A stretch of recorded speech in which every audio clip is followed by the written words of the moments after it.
नमस्कार दोस्तों, जैसा कि आप स्क्रीन पर देख सकते हैं RWF यानी कि रेल व्हील फैक्ट्री के अंदर अप्रेंटिस के लिए वैकेंसी आ चुकी हैं। टोटल वैकेंसी 192 हैं जो कई सारी कैटेगरीज में डिवाइड हैं। इसके एप्लीकेशन फॉर्म 1 मार्च 2025 से शुरू हो चुके हैं और एप्लीकेशन की लास्ट डेट 1 अप्रैल 2025 है। इसके अंदर कई सारी ट्रेड में वैकेंसी आई हैं, जिसमें fitter, machinist, mechanic motor vehicle, Turner, CNC programming कम ऑपरेटर, इलेक्ट्रीशियन और इलेक्ट्रॉनिक मैकेनिक शामिल है। और किसके लिए कितनी वैकेंसी आई हैं इसे भी आप टेबल में देख सकते हैं। आइए दोस्तों, आज डिटेल में जानते हैं कि इसके लिए क्वालिफिकेशन क्या मांगी गई है, आपकी एज क्या होनी चाहिए, एग्जाम पैटर्न कैसा होता है और इसका सिलेबस क्या है। दोस्तों, इसमें आपकी एज 1 मार्च 2025 को 15 से 24 साल के बीच होनी चाहिए, तो फिर आप इसके लिए अप्लाई कर सकते हैं। इसके अलावा अगर आप OBC या SC/ST कैटेगरी से बिलोंग करते हैं तो फिर आपको एज में रिलैक्सेशन भी दिया जाता है। अगर आप SC/ST कैटेगरी से बिलोंग करते हैं तो फिर आपको 5 साल एक्स्ट्रा दिए जाएंगे, यानी कि आप 29 साल की उम्र तक इसका एप्लीकेशन फॉर्म भर सकते हैं। और अगर आप OBC कैटेगरी से बिलोंग करते हैं तो फिर आपको 3 साल एक्स्ट्रा दिए जाएंगे, यानी कि आप 27 साल की उम्र तक इसका एप्लीकेशन फॉर्म भर सकते हैं। आइए दोस्तों, अब जानते हैं कि इसमें आपकी क्वालिफिकेशन क्या मांगी गई है।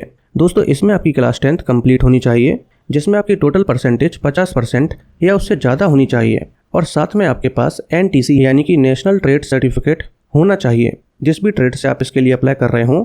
और ये नेशनल ट्रेड सर्टिफिकेट NCVT यानी कि national council for vocational training से अप्रूव्ड होना चाहिए।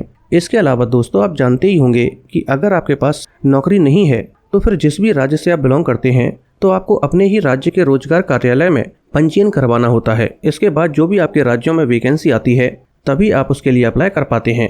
अगर आपने रोजगार पंजीयन नहीं करवाया है तो आपके राज्य में जो भी वैकेंसी आई होंगी आप उसके लिए अप्लाई नहीं कर पाएंगे। इसी तरह से दोस्तों, अगर आपने रोजगार कार्यालय में पंजीयन नहीं करवाया है तो फिर आप इसके लिए अप्लाई नहीं कर पाएंगे। इसके अलावा दोस्तों, यहाँ पर सबसे पहले ऐसे कैंडिडेट्स को प्रेफरेंस दी जाएगी जो कर्नाटक के मूल निवासी हैं और साथ में उन्होंने कर्नाटक राज्य के अंदर रोजगार कार्यालय में पंजीयन करवाया हो। आइए दोस्तों, अब जानते हैं कि इसका सिलेक्शन प्रोसेस कैसा होता है। दोस्तों, इसका सिलेक्शन प्रोसेस मेरिट के बेस पर होता है। यहाँ पर कोई भी रिटन एग्जामिनेशन वगैरह नहीं होता है। आपके 10th में कितने परसेंटेज आए हैं और आपके ITI में कितने परसेंटेज आए हैं, उनको मिलाकर आपकी मेरिट तैयार की जाती है और उस मेरिट के बेसिस पर आपका सिलेक्शन होता है। आइए दोस्तों, अब जानते हैं कि अगर आपका फाइनल सिलेक्शन हो जाता है तो आपकी सैलरी क्या होगी।